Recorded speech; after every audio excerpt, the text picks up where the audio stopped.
A lot of veterans. A lot of veterans. Yeah, we're losing them. We think if you combine the two, it would be about 44 a day, and those are preventable. And I think we believe they're preventable because if we provide veterans with good access to health care, good access to behavioral health, good access to housing, get them stably housed in a meaningful job, improve their relationships with their family, basically build a community around the veteran, that the suicide rate will drop. I think the greatest tragedy is being forgotten.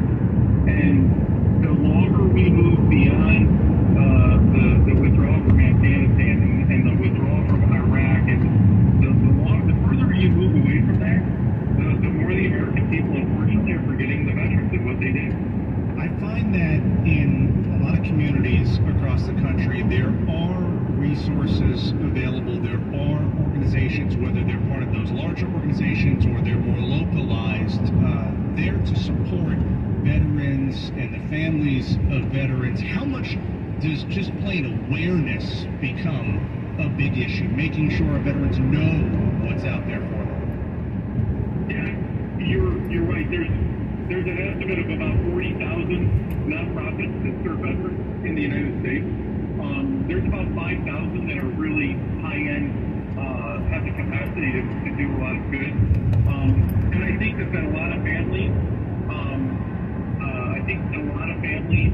and veterans get sort of paralyzed by analyzing who they should go to or what they should do. And what I would say, my advice is that anyone can reach out to America's Warrior Partnership at americaswarriorpartnership.organizations.org. We have a program called the Network. The network is connected to over 1,000 counties throughout the United States. And what we do is if somebody contacts us asking for help, we tell them the truth, we figure out what they need, and then we connect them to their local resources that are going to meet their needs, and then we make sure that they follow up to do it. So, and again, anyone can partner with us, but those organizations that I mentioned before, Brian, are that so what we do is we know who the vets are, we know what they need, we connect them with the community. When the communities need help, then we reach the 70 national service providers who work with us to provide services down to the local community. And again, we believe that every veteran should be known, that every veteran has earned the right to thrive in their life, and we want to connect with the services that help them do that. I'm Ryan Gorman, joined now by Jim Lorraine, President and CEO of America's Warrior Partnership. Going back to November being Military Family Month, one last thing I want to touch on real quick, caregivers. This is an area that you're familiar with. Can you tell us real quick about your personal experience and the importance of the role of caregivers? Yeah, so, the military is a family business. I get choked up a little bit, right? I'm sorry. The military is a family business. I served in the military, my dad served in the military, my wife served in the military, my son currently serves, and my son-in-law currently serves.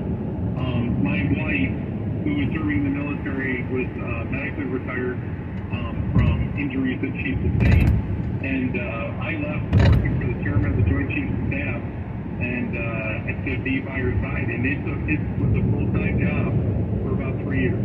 And I put everything on pause. And that's what happens to these caregivers. And I was fortunate that my wife recovered to the point where she could be self-sufficient and take care of herself. But there's others who are struggling every single day, and they will for the rest of their life. And then in terms of the parents, God forbid my son gets wounded or hurt, and I'll take care of him until I die. But I think that one of the things that the Wounded Warrior Project does is that they take care of those families. And another organization, great organization out there is called the Elizabeth Dole Foundation. They're focused on those caregivers and making sure there's policies in place and that there's programs in place to give those caregivers a break, because they're the ones picking up where the VA can't continue to cover or where the Department of Defense can't cover. Right. just want to reiterate, if you're a caregiver, if you're a veteran, if you're a family member of a veteran, so many great resources are available for you. Check them out at americaswarriorpartnership.org. Jim Lorraine, President and CEO of America's Warrior Partnership. Jim, I want to thank you so much for your service to this country, for your family's service to this country, and what you continue to do for veterans all across the country. We appreciate you coming on the show. Ryan, thank you for having us on. And remember, americaswarriorpartnership.org. If you need help, just contact us. All right, thanks again, Jim. And now to hone in on one issue in particular, I want to bring in Dr. David Rudd, Director of the Rudd Institute for Veteran and Military Suicide Prevention. Dr. Rudd, thank you so much for coming on the show. And let's start with the suicide issue that we're dealing with in this country. Give us a sense of the scope of the problem. Yeah, it's a very significant problem. On a daily basis, in the ballpark of 18 to 20 veterans take their own lives on a daily basis. It's tragic, and the problem has been significant and consistent, and now for, my goodness, the last 15 years since Iraq and Afghanistan. The problem persists, even though the war in Afghanistan brought a close just recently. The problem continues. Is there something that has led to such a rise in the amount of suicides that we see from veterans? Is there any kind of pattern or common? Unfortunately, decided to take their own lives that we can learn something from? Well, I think there are, and I think a part of it, we need to put it in the context of the sacrifice that service members make in terms of time with their family, in terms of the commitment, particularly over the past 2 decades of war. Service and sacrifice has been significant. After 2 decades of war, people have been exposed not just to significant combat trauma, not just significant separation from family members and loved ones, but a persistently high operational tempo with significant demands over that course of time. And as you know, an incredibly small percentage of the general population serves. All of those things create problems and challenges for people, and ultimately those challenges lead to problems like suicide, and certainly significant disruptions. If you look at family structure alone, the disruption in family structure and systems in the military and those that serve has been a very significant problem over the course of the last couple of decades. As this problem has gotten worse and as more awareness has been raised about the issue of veteran suicide, how have our approaches to combating that changed, and are there approaches and strategies that we've come up with that seem to show pretty good results in preventing that from happening? We've gotten much better at that. I would tell you over the course of the last 15 years in particular, we've gotten much better at identifying what works for individuals that are struggling with thoughts about suicide, or those that have made suicide attempts, and are trying to juggle, a host of challenges in their lives. And so we certainly have an array of treatments. We certainly have a range of strategies that we can implement on the prevention side. But at the heart of the challenge really is stigma. At the heart of the challenge for those that have grown up and developed in a warrior culture, it's the idea that it's acceptable and okay to get care, to reach out and ask for help. That really has been probably the most significant barrier to doing things that we know that work and things that make a difference. For those who maybe have somebody in their life who they're concerned about, whether it's a veteran or a civilian, can you discuss and lay out a few of the warning signs that they should be looking for? Yes, absolutely. Probably the most significant is sleep disturbance. I mean, if you look at scientific data, you look at empirical data, I would tell you that sleep disturbance is at the heart of that. When somebody is not sleeping well, and I think it's something we can all identify with, it's hard for things in their life to go well. When somebody's having disruptions in their sleep patterns, difficulty sleeping, it's a sign and a symptom of more significant challenges, more significant issues.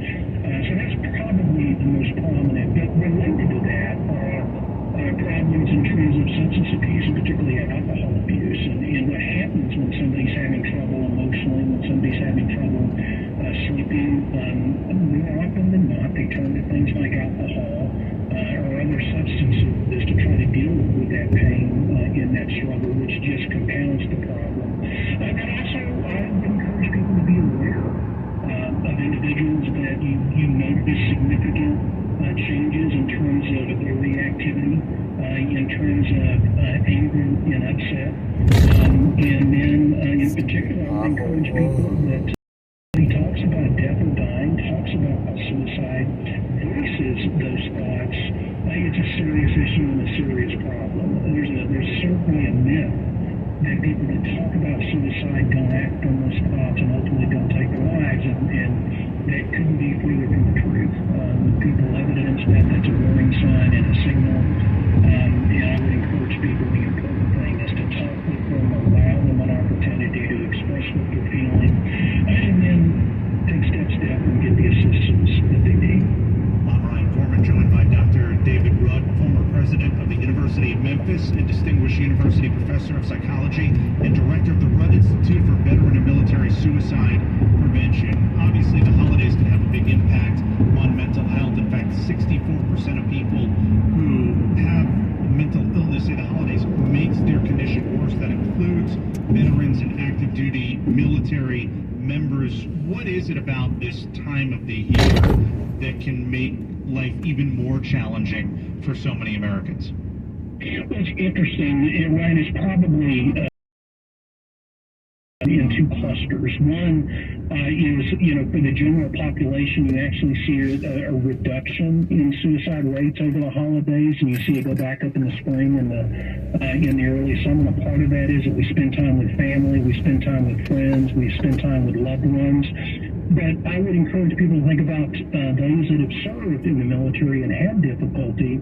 And oftentimes what you see is that family disruption that I talked about earlier becomes a profound problem for those over the holidays. That if their family is fragmented, if they are divorced and separated, they don't have those resources and those support systems available and accessible to them. And oftentimes what you see among those that are struggling over the holidays is that sense of isolation is amplified over the holidays.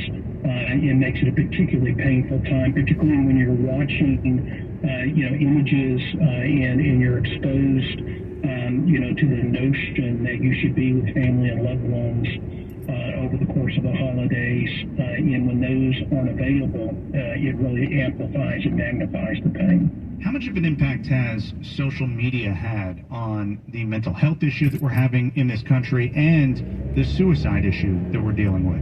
Well, we have a better understanding of the potential toxicity of social media. If you look at the scientific data that's available, it's not helpful. In particular, it tends to amplify the isolation and recognition of a lack of support. But also, social media comes with a certain sense of anonymity. That in difficult circumstances and situations, particularly people that are struggling and in pain, it tends to bring out the worst in people.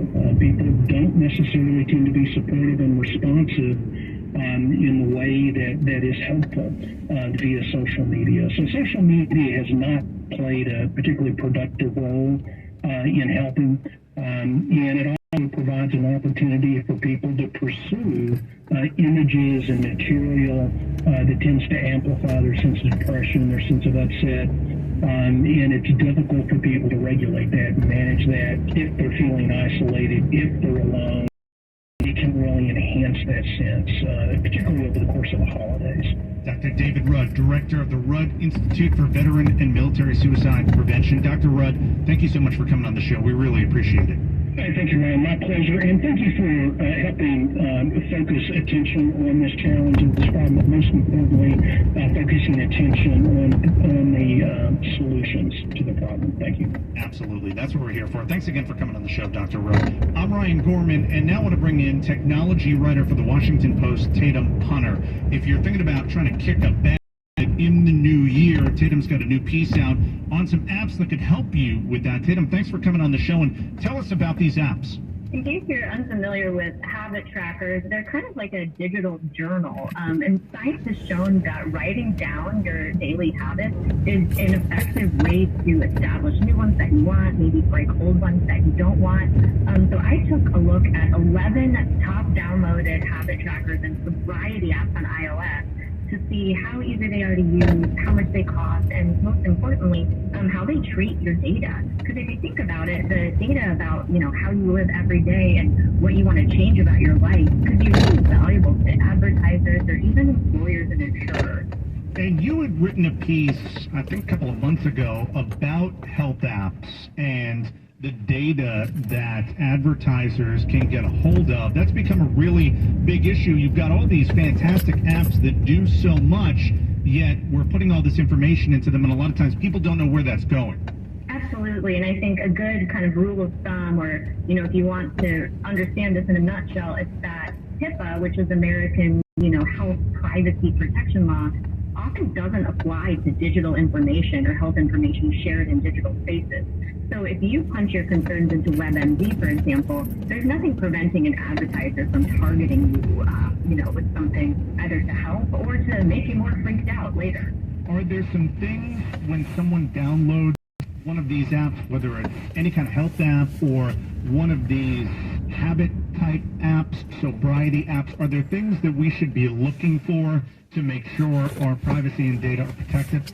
Absolutely. I think there's things and pretty easy ones to keep in mind.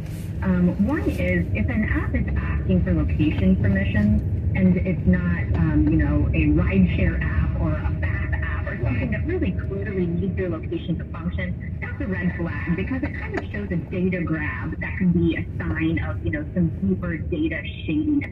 And that's something I saw, for example, the app Habit Tracker from Dave Tech, super popular habit tracking app, asks for your precise location that could just be running in the background as you move around all day, every day. A second thing is that an app shouldn't be asking for more data than it needs during onboarding. The apps Reframe, super popular sobriety app, Fabulous, both ask a ton of really intimate questions about my day-to-day life and even, how I feel about myself and others. And then last, an app should be minimizing the data it shares with third parties. If you have a couple minutes to glance at an app's privacy policy, check whether it leaves itself room to share data with marketing or advertising companies. And usually it'll just say something like, we'll share data with our partners for business purposes. Boom, done. Now let's get back to, I want to go back to these sobriety apps and these habit tracker apps. First of all, what kind of habits are we talking about? Like, I'm somebody who, boy, I would look